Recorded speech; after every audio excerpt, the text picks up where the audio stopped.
I'm going to start by asking you a very profound and important question. How do you feel about blue cheese? Many of us have very strong opinions, one way or the other. I'd like you to think of someone who does not share your opinion on blue cheese, and consider whether you'd be happy to have this person as a neighbor, as a close friend, or as a romantic partner. And keep these feelings in mind. Here's another controversial issue: abortion. Should it be legal or illegal? Think about your own opinion, and now tell me if you'd be happy to have someone who does not share your opinion on abortion as a neighbor, a close friend, or a romantic partner. The questions I've just asked you are adapted from research by Linda Skitka at the University of Illinois, and her research has shown that there's something special about moral attitudes, like opposition to abortion, relative to non-moral attitudes, like your feelings on blue cheese. And as you might expect, disagreeing on moral issues is much more damaging to social relationships than disagreeing on non-moral issues. And why is it that a blue cheese lover is perfectly happy to befriend, marry, have kids with a blue cheese hater, but there exist anti-abortion extremists who think it's justifiable to kill another human being just because he disagrees with them? We have to figure this out because we now live in a world where extremists, powered by their moral convictions, can do a lot of damage. We can start by asking how it is we know what is right and what is wrong. And actually, this question doesn't even make sense to a lot of us because people often experience moral beliefs as if they are objective facts about the world. We have some evidence for this from research by Jeffrey Goodwin and colleagues. He's now at the University of Pennsylvania. He presented subjects with a series of statements in the following categories: facts, like Boston is further north than Los Angeles; ethics, like opening gunfire on a crowded city street is wrong; norms, like wearing pajamas to a TED Talk is wrong; and tastes, like classical music is better than rock music. For each of these statements, subjects had to answer yes or no to the following question: does the statement have an objectively correct answer? And here's what they found. Not surprisingly, people felt most strongly that facts had a correct answer, while tastes did not. But notice that the statements of ethics looked more like facts than like tastes. And we see this overlap between facts and values in the brain as well. Sam Harris and colleagues scanned people's brains while they evaluated the truthfulness of factual statements, ethical statements, and religious statements. They found that a brain region called the medial prefrontal cortex, shown here, was more active when people believed a statement to be true rather than false. But importantly, this region did not differentiate between the different categories of beliefs. So mathematical beliefs, like 2 + 2 = 4, showed a similar pattern of activity to ethical beliefs, like it's wrong to take pleasure at another's suffering. The upshot of all of this is that we think that there's a right answer to moral questions. And here's the rub. If you and I disagree, and we both can't be right, well, clearly it's me who's right. My facts trump your facts. And therefore, you must be stupid or unreasonable. And of course, this kind of language is all too common in politics these days.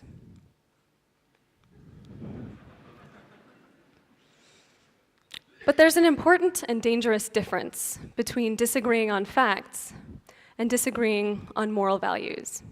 Because you see, if you think that 1 + 1 = 3, I might think you're stupid or a little strange. But if you and I disagree on a moral issue, not only do I think you're stupid and unreasonable, but also a bad person, maybe even less than human. Moral values are like facts on steroids. They have really strong emotions attached to them. And unfortunately, these emotions often come with a motivation to harm or eliminate the other side. And this is a big problem. Because while we readily accept that tastes and opinions can change, facts are facts. You have your facts, and I have my facts. And we're both so committed to those realities that it's senseless to expect that either of us will ever change. Imagine trying to convince someone who's red-green colorblind that these two circles are different colors. There is nothing you can say to convince this person to see the world the way you see it. And the same, unfortunately, appears to be true with differences in moral viewpoints. Values seem like facts, and facts are fixed properties of reality. So where do we go from here? I wanted to understand how and why it is we hold on so tightly to our moral convictions, myself included. And I'm a neuroscientist, so naturally I started poking around in people's brains. And I found out that our moral values are a lot less stable than they appear to be. What if I told you that a pill could change your judgment of what's right and what's wrong? Or what if I told you that your sense of fairness could depend in part on what you had for breakfast this morning? You're probably thinking that this sounds like science fiction, right? Neurons in the brain use chemicals called neurotransmitters to talk to each other. Here we have two neurons. The gap between them is called a synapse. To transmit a message across the synapse, one neuron must release neurotransmitters into the synapse where they bind to receptors on the other side and propagate the message. Our brains produce and release these chemicals in response to various situations. My colleagues and I wanted to know whether manipulating people's neurotransmitters could change the way people respond to moral situations. In one study, we presented our subjects with a series of moral dilemmas, like the following. There's a trolley, and it's headed out of control towards 5 workers on the tracks who will die if you do nothing. However, you can stop the trolley by pushing a man who's carrying a heavy briefcase onto the tracks, and he will die, but the 5 others will be saved. The question is it morally acceptable to harm this one person in order to save the others?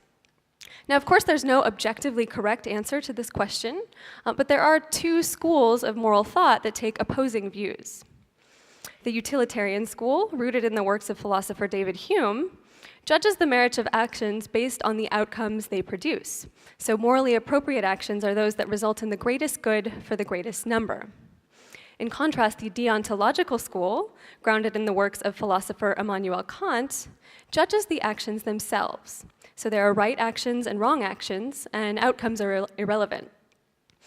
In the example I just described to you, utilitarians would say it's appropriate to push the man onto the tracks because more lives are saved in the end.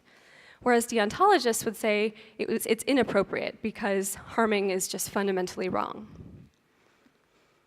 My colleagues and I asked 30 people to judge right or wrong in moral dilemmas like the one I described, and we wanted to know whether tinkering with a specific brain chemical called serotonin would change people's judgments of right and wrong. We used a drug called a selective serotonin reuptake inhibitor, or SSRI, similar to the antidepressant Prozac, and these drugs basically work by enhancing the actions of serotonin in the brain. On one session, our volunteers answered and made judgments in moral dilemmas while on the influence of the SSRI, and on another session, they made moral judgments while on a placebo pill. Here's what we found. On placebo, our volunteers said it was appropriate to harm one to save many others in about 40% of the cases that we presented to them. And when we gave them the SSRI, they were significantly less likely to say it was acceptable to harm one to save many. Now, take a second to think about these results. The debate between utilitarians and deontologists has been raging for hundreds of years.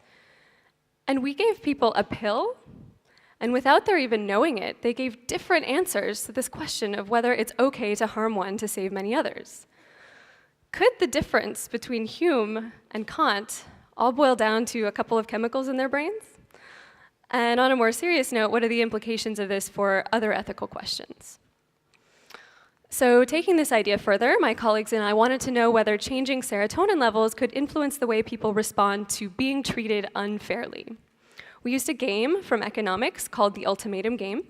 There are two players, a proposer and a responder.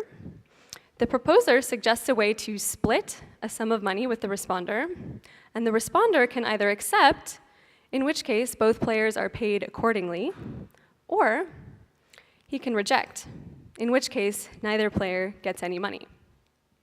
Many studies have now shown that responders will typically reject offers that they perceive to be unfair, which makes sense. I think a lot of us are willing to give up some money in order to punish someone else who's treated us unfairly. The question was, can we shift around people's responses to unfairness by changing their serotonin levels? And we did this by manipulating people's diet. So we get the raw ingredient for serotonin. It's called tryptophan. It's an amino acid.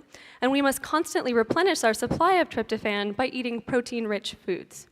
In the lab, we can lower people's serotonin levels in their brains by giving them a protein shake that lacks tryptophan. And on the placebo control treatment, we give them a protein shake that looks and tastes the same. The only difference is that it does contain 2.5 grams of tryptophan. So we gave these drinks to our volunteers and had them play the ultimatum game while in the role of responder. We measured rejection rates for unfair, medium, and fair offers. And here's the placebo data.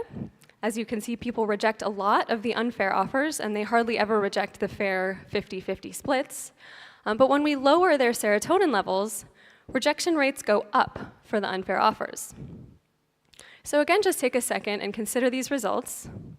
The only difference between placebo and the depletion conditions is 2.5 grams of tryptophan in the diet. That's it. Our volunteers didn't feel any difference between the two treatments, and they didn't notice any changes in their behavior. And yet, this subtle difference in the diet was enough to change the amount of money people were willing to give up to punish someone who treated them unfairly. Now, in these experiments, we artificially manipulated people's serotonin levels. But out in the real world, serotonin levels fluctuate naturally in response to changes in things like diet and stress levels. What this means is that our moral values are probably shifting a little bit all the time without us even knowing it. And we do have some evidence that this kind of thing is happening out in the real world. Shai Danziger and colleagues looked at judges' decisions of whether or not to grant parole to prisoners. Here on the vertical axis, we have the proportion of cases where they did grant parole. And on the bottom, we have basically time of day, the order in which cases were heard.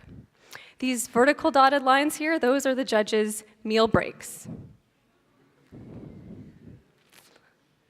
It turns out, if you're coming up for parole, all things considered, you are more likely to be granted parole if your hearing takes place after the judge had a snack.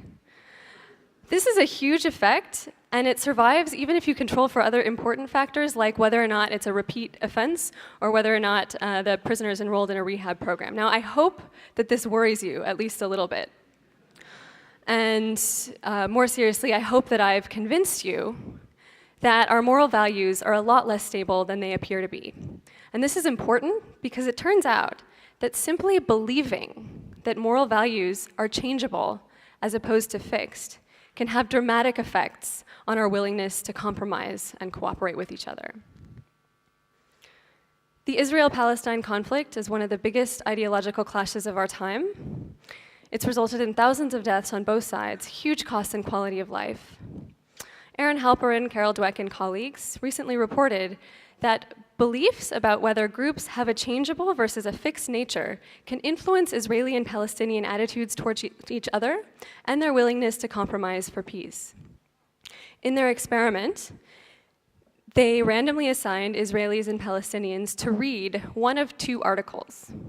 One article suggested that aggressive groups have a fixed nature, and the other article suggested that aggressive groups have a changeable nature. Those who read the article about changeable groups were more willing to meet with the other side and hear their point of view, and more willing to negotiate and compromise on issues like the status of Jerusalem and settlements in the West Bank.